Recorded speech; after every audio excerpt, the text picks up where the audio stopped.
be the man. You are somebody that I don't know. Sunshine, street at the parade.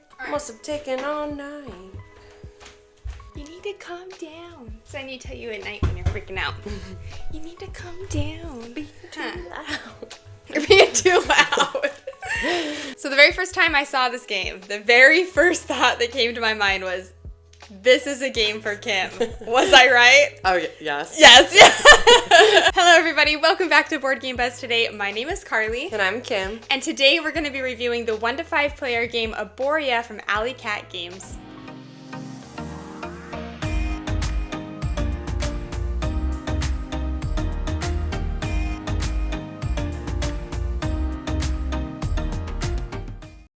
Arborea. Arborea. Arborea. What did I say? Arborea. Arborea. I don't know. Arborea. I have no idea. There's an R in there, so it should be Arborea. Yeah, Arborea. The theme surrounding this game is basically there's been a huge kind of catastrophic event that has occurred in this land and basically killed off everything living and scared away the creatures. And so your job is basically acting as like a spirit guide kind of to kind of help regrow the spirit or regrow the land and attract the creatures back into this world. So before we kind of share our thoughts on this game, we're going to go ahead and jump over to a really kind of general overview of how you play this game, and then we'll come back here. Restart. Okay. So before we share our thoughts on this game, we're going to be giving you a really quick overview of how this game plays, and then we'll come back here and share our thoughts on Arborea. Yes. Let's run through a quick overview of Arborea. Arborea is a villager placement game that uses time as a game element. The board has 4 pilgrimage tracks, and each pilgrimage track connects to 2 separate trail areas. One of the trails is found above the track and another below. During the game, you will send villagers to these tracks on a pilgrimage. When tracks advance, any villager on them also advance, representing the time spent on their pilgrimage. Villagers that advance further can access further away trails, which provide even greater rewards. On a player's turn, the first thing they will have to decide to do is choosing to either place a villager on a pilgrimage track or choosing to advance a pilgrimage track. Additionally, you can choose to lose a spirit to choose one of these options to do again once during your turn. Placing one of your workers on a track involves choosing one of your available workers at the time and then placing it on the designated slot on the track you want. While advancing tracks involves choosing one of the 4 tracks available and pushing it 1 spot. After a track moves, all players then can take any number of their villagers off of this track and place them at the beginning of any of the trails that they are currently at or have traveled past. Which then leads to the next step, which is activating your villagers. You may only activate villagers that are waiting at the beginning of a trail, and you can actually only activate 2 villagers for free, but again, you can choose to lose spirit if you want to activate a 3rd. When you activate a villager, you will follow the trail the villager is on, passing all of the icons on them and activating all of them as you pass through them in the order that you pass them. These tracks that you'll be moving through have a variety of different abilities that you can activate, anywhere from inviting creatures to the board, getting ecosystem cards, regenerating biomes, gaining or losing spirit, and even unlocking more workers for you to use at a future time. After you've gone through activating all of your villagers, then you can choose to complete ecosystem cards. Ecosystem cards can be placed at the top of your player board, and you can purchase them by spending the required biomes shown at the bottom of the card. You spend the available biomes in order to complete the cards, and then they get flipped over, added to the side of your player board, which you can use now to attract creatures into your biome. Step 4 of your turn is to update the biome reserve and advance the pilgrimage tracks. During your turn, you may have generated but not spent some of the biomes that you used. If you haven't used them by the end of your turn, then you must move up the bottom halves of all those biomes to meet the top half. When doing this, you will gain all the points shown on all the spots as you move through or onto them, and these biomes are now available for any other player to spend on their turns. The next thing that you will be doing is advancing the pilgrimage tracks. This is a step at the end of your turn where you will check all of the pilgrimage tracks, and each track with any of your villagers on the track will move. At the end of your turn, you will now invite the creatures that you've attracted to your board into your ecosystem. Creatures you invited into your creatures area must be placed into your ecosystem or into captivity. When adding a creature to your ecosystem, you must place it on an empty intersection in the middle of 4 habitats and not be adjacent to any other creatures. If you cannot place a creature into your ecosystem, then you have to place it into captivity. Play will continue like this until the sun tracker is placed on the last spot of the sun track, after which each player takes 2 more complete turns. After all players, including the player who caused the end of the game, has finished their last 2 turns, you will score the following in this order. For each creature in your captivity area on your player board, you will lose 3 spirit. You will gain or lose points based on where your spirit tracker is on the spirit track. You will score each season tile from left to right, and you will score all the creatures in your ecosystems. Creatures in your ecosystem score based off of their needs, what habitats they are adjacent to, and which creatures they are aligned orthogonally with in vertical or horizontal paths in both directions. After all players have done their endgame scoring, the player with the most points wins the game. All right, so we're going to go ahead and jump into kind of our pros and cons in this game, stuff that we liked, stuff that we didn't. So I did kind of want to start off this talking about the components of the game. Now, keep in mind that this version that Alley Cat Game sent to us was the Kickstarter edition of this game, so just kind of keep that in mind. But Kim, how do you feel like the components were well built in this game, or well put together? Yes, it's like one of those things, well, because we talk a lot about like how art matters and components matter. In this case, the upgraded ones are super nice and I like them a lot. And I would maybe want them, but I also wouldn't feel like it's necessary to the overall enjoyment of the game. Yeah, I'm like so obsessed with these creatures. Oh yeah, I think they are so cute, and you can like, they really kind of like pop off the board. So I think they did a really great job with the creatures, and like the artwork, it feels very like fantastical. Like if you think about like the different games that I've, some of the ones I've kickstarted, Cryptic Nature and they all kind of like Wondrous Creatures. Like yeah, I'm like, I like creatures and fantasy. When you do look at the board for the very first time, you're like, oh, that's a lot of colors, that's a lot of tracks, that's a lot of stuff going on. But it ends up actually working out. At first I was kind of like, I'm not quite sure, but after my play of it, I was like, okay, yes, I do really like this artwork in this game. Yeah, I think it's gonna be polarizing for people, because for me, I looked at it and like I was like immediately obsessed because I like bold, bright colors. So now, kind of coming into gameplay, what did you like about the gameplay of this game? The shared the resources. Shared resource like pool. I agree. And even just in terms of like the creatures too. I will be taking actions to like bring these resources up, but that doesn't mean that I'm going to be the one using those. To collect those. Same with the creatures. I might be the one to trigger inviting a creature to this land, whatever this place is called. The outer lands. Oh like yeah, the borderlands. That's what it's called. I might be the one to like trigger the creatures being brought to the borderlands, but I might not be the one that ends up like actually inviting it into my like my biome here. It makes me pay attention a little bit to what people are doing on their turns and not just like so focused in my own little world, because especially like if I'm going around and I'm collecting these cards, I might look to see, oh, they're pushing this up to this way.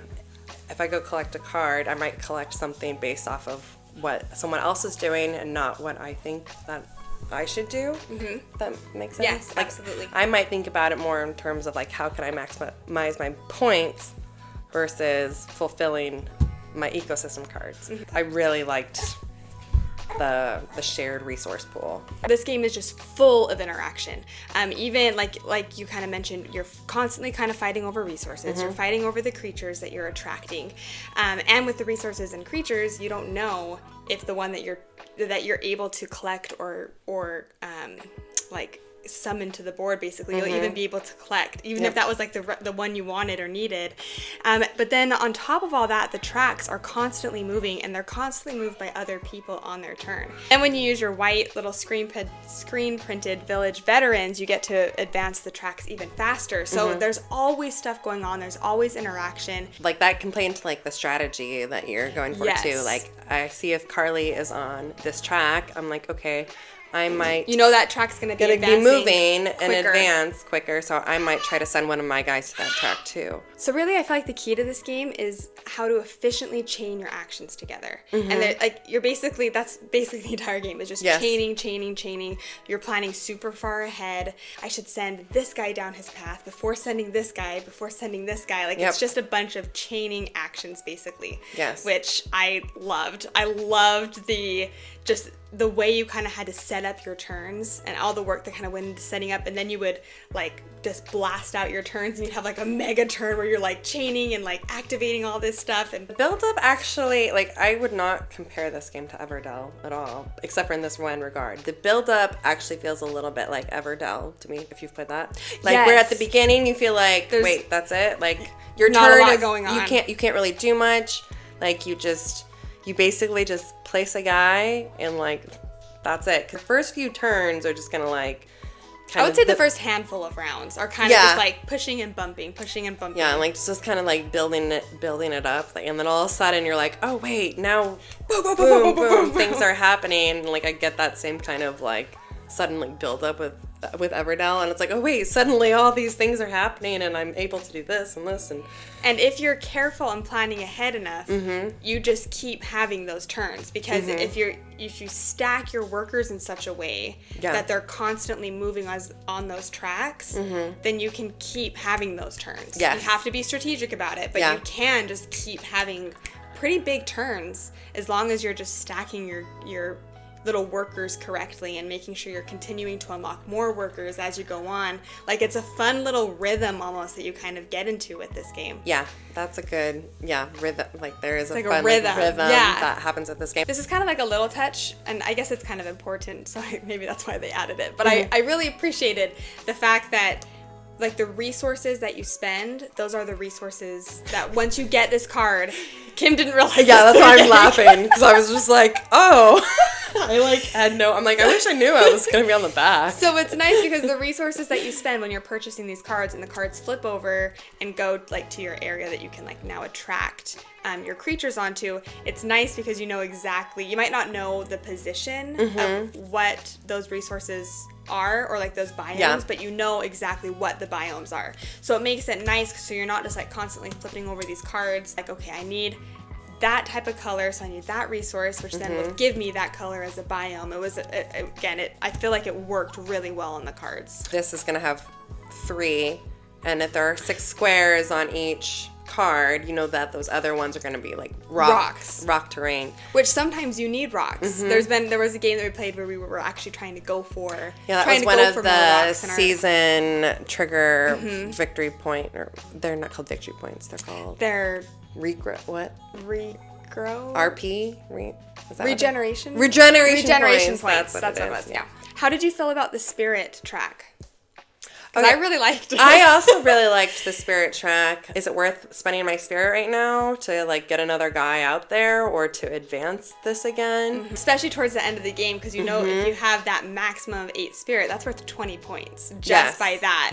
So it's like at the end, it's like, okay, is it really worth it? Yeah. But you need to, like, it's like that trade-off sometimes that like you're kind of are trying to deal with. First few plays, it feels like I need to like do everything. It felt like I needed to like do it all, but on further plays, thinking about like, oh, okay, maybe there is some strategy to focusing or honing in on like just a couple things, and maybe I will have to sacrifice, and it feels like scary that I could potentially end the game with like taking away negative points. Yeah. But if I've really maximized focusing on something else, then maybe like that won't even matter because I've made up for it in other ways. So it's just like, I guess I enjoy the puzzling and figuring out and the exploration that this game has with the different ways to gain points and strategy. My favorite player count with this would be probably 2, and I could see liking it at 3. I personally would never want to play this at 4 or 5. This game has so much AP in it because there is like so many different paths, and the board is kind of always changing a little bit, especially like if you were planning on collecting those resources and the person right before you takes that, then you're like, oh, well, now I have to replan everything that I was doing. Yeah. So there is a lot. It can slow down a lot, especially like your first play. Like I remember both of us just being like, okay, wait, I have to do this, to do this, to do this, to do this. Like it just slows the game down. Yes. I liked 3 a lot. Okay. And I think it will probably play best as a 3-player game in my It would add a little bit more interaction to the Yes. board where the tracks are moving slightly more than at 2. Yeah, and it did make it harder to, like at 2-player, I was able to kind of like I was able to build off of Carly a bit, but I was also able to like feel like I could go on the path to increase the resources that I wanted in time to be able to fulfill my ecosystem cards. Mm-hmm. With 3 players, there's a little bit more movement that is happening, and I had to pay more attention to what the other players were doing with like going to get resources. I think it would work well as a 4-player too. Maybe it would just feel a little bit more slow, and like I wouldn't mind seeing how like a 4-player game works with this game. But after Carly and I finished, and I guess this is a con, but maybe we were both like, I would never play this as a 5-player game. That was literally, I think, the very first thing we said to each other after we were done. I think we looked at each other and we were like, never would we ever play this as 5. And we haven't yet, so I guess we can't really have an opinion on it considering we haven't done it. Right. But also, like, based on our experience and the way that, like, how long the game usually kind of tends to run and the amount of thinkiness, I think 5 would just be way too much. Yeah. Like, to the point that I'm shocked that this actually is listed as a 5-player game. Yeah. There is, like, overall a high level of reward systems that happen within this game. I'm hoping that I'm going to increase the resource to be able to use it on a future card, but that can't be guaranteed. But even if it's not, I'm still going to get rewarded for it. Yes. I'm going to get the points. And the same thing that happens with the creatures. Like, in the very first game that we played, for instance, I really wanted the antler worm. Antler worm? Yeah, the worm antler. And, like, I went along the path, and I brought him here. And Carly went, and she was going to take him. And I was like, no. And she ended up not. I'm like, no, take him, Carly. And she's like, no, you worked so hard. But, like, even... So but I still got rewarded. You still got the spirit for it. Yeah. Yeah, you get rewarded. So you never feel like, oh, I got completely screwed over. Never feel that way. Everything you do generates something for you. Okay, so we're going to chat a little bit about stuff we might not have liked or stuff that we could potentially see others not liking in this game. Mm-hmm. I think one of the big things for me was I feel like the iconography was really small. The game looks beautiful and like I love the artwork, but I wish that they would have, especially these tracks. I feel like I struggled the most on the tracks because you really are, like we kind of mentioned, you're trying to chain all your actions together the most efficiently you can. So because the little icons are so small, it actually kind of makes it a little bit tricky. You're constantly kind of like having to recheck things, and I wish it would have just been a little bit more clear. I agree. Yeah, and my son, I was going to sit down, I wanted to sit down and play this game with him, and he said like the same thing. He was like, Mom, you always are on my case about like leaning on the table to like look at things, but and he was like, I have to do that with this game. Is like what he said. I like have to lean over to be able to look at everything. There were certain times where like I accidentally would like bump myself past a spot that I actually was planning on hopping off at, and I didn't realize until it was the next turn. I was like, oh, I meant to hop off in the last one because I was kind of reading the board slightly wrong, the way that the paths intertwined and stuff. So yeah, I think that was like my biggest probably complaint. When we were playing this, we had to, they really need, maybe they have player aid cards, I don't know, but we had to have the rules. On the back of the rule book, it has like turn overview. We had to look at it literally every single turn for the whole game. Still, when I play, I still need to have that. So that's another huge gripe I have. I do not know why they don't have player aid cards, or maybe they do and they were just left out of this copy. I don't know. I have not found any player aids, and it's driving me crazy because every time we play, because they have this. That's like, this is like a point player aid card. But it's the same. Double-sided. It's double-sided, but it's the same. So where's the turn overview card? Yeah, so like they should have had the turn overview on the back because, and again, what you're doing isn't very complicated really, but for whatever reason, like I literally would have to look at the back of the rulebook and just go step by step every single time because it would get kind of mixed up in my brain exactly what I was doing. Yeah, I don't know why. It was just really difficult to like remember and keep track of. There is a lot going on. Yeah. The board, I mean, if you just flat out look at this board without knowing how to play, you're going to be like, holy cow, there's a lot going on. So just to look at this board along with your turns, like it was just overwhelming, I think, at first a little bit. I feel like the artwork might end up being like polarizing for people. Like for me, I'm like, ooh, I love it. It's so bright and happy and colorful. But I sat down to play this game with my husband, like went through the whole rules, and he was just like, I can't do this game. Yeah. Like he's like, it's too much. Like it was like overwhelming. Yeah, and he's on the spectrum, and he was just like, it's just too stimulating. It's like, he was like, my brain just can't handle this. His gripe about it, he was like, it's like a super colorful Excel sheet. Like that's what he said it looked like to him. He was like, and it's just, it was too, and so that was really disappointing for me because I was like, maybe there is something that they could do better. Like, he wishes that there was more like contrast between things. Like, he just felt like if maybe they boldened the outline of the paths more, so they stuck out more, so they were more visible, or just a little bit more contrast between the colors, because everything, he's like, they used like every single color that like in the book is what he said, and they just kind of all mushes together for him. So coming into our final thoughts on this game, do you care who starts? No, I don't care. Okay, so I guess I'll start.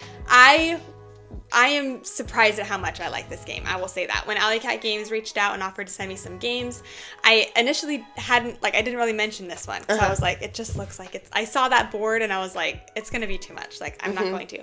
But they were like, you know what? Like, it's one of our popular games right now. Like, it might be a good fit. So I was like, okay, like, we'll try it. And I played it. And I remember like halfway through the first game, I was like, I love this game. And I was really surprised. I really didn't think I was going to like it as much as I did.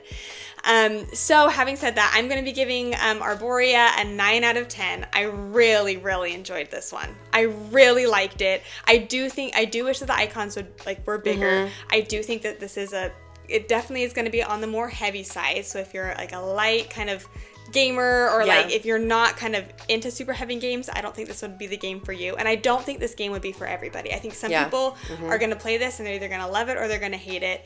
For me, I loved chaining actions together, and I loved the puzzle behind that. And so this just being completely full of chaining actions, I was like, yes, please. Like, I loved it. Love the puzzle behind this. So for me, it's a 9 out of 10. I am also coming in at a 9 out of 10. Yes. I loved this game. And so much that I, like, me, who is not a solo player, was like, you know what? Jordan's not going to play it with me? Fine. I'm going to sit down and I'm going to learn the solo rules, and I'm going to play it by myself because I want to experience this game again, and I had fun playing it, and I want to play it. Not only like is it beautiful and like for me aesthetically pleasing, because I love the bold colors, and I was just obsessed with these creatures. So I'm obsessed with this worm, antler worm. The antler worm. I love him so much. Kim, Alley Cat Games, if you're watching this, Kim needs an antler worm poster. Like, she needs. He's just so cute. She needs everything like, antler. If all worms actually had like little antlers. Like, that'd be actually terrifying. I don't know. I'd be like, I don't know. But maybe when people die, I'm like, oh, look at that cute little creature. You just see little antlers, like. I feel like there's more that I can explore with this game. Not only in mechanisms, but even like as I'm looking at the artwork, like every time I'm like finding something new that just pops out, and it's just so fun and happy. And I think that's the biggest thing for me is every time I'm done playing this game, I'm like, okay, what could I have done better? Like, okay, I want to try this again and maybe try this strategy, because there's so many different strategies, so many different things you can focus on. Like, I know last time what I really primarily tried to do is I always was trying to produce more workers. So I was always placing somebody on this track, just so I was constantly unlocking new workers, constantly trying to, and then on other times I had just kind of mainly been focusing on resources, trying to get the resources high, just to kind of spam the resource track. So there's just so many different ways to go about getting points. So I love that you kind of are like excited every time you come in, because you're like, okay, what should I try to focus on? What path should I try to like go down to try to get the most points? I'm feeling emotional. I'm like, maybe like with more plays, I could potentially see this being like, maybe it could be a 10 for me, because I feel really excited about it, and there's a lot that I love about it. So Arborea is getting the Board Game Buzz Queen Bee Award. It is a fantastic game. We obviously love this game. Yeah. I think it's great. I'm so excited to dive into it. Maybe we should play it again after this video. start up It's already another set game. up. Let's do it. So those were our thoughts on Arborea from Alley Cat Games. Huge shout out to Alley Cat Games for sending us this copy to review for you today. If you like this video and you haven't yet subscribed to the channel, it'd mean so much if you could do that. Really helps support us in everything that we're doing over here. And then what else do I say? I forgot what I said again. How do I end this video? See, How I do I end told this you video? that's what you say every time. I say that every time. How do I end again? But until next time, we hope you have a great rest of your day, and we'll see you later.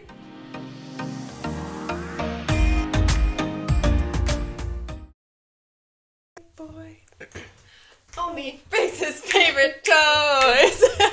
That one's gonna end up being Exactly. Bob. I think that one might be the big one because it's very catchy. Yeah. It's like, yeah, okay. Anyways. Oh, did I start it? Goodness.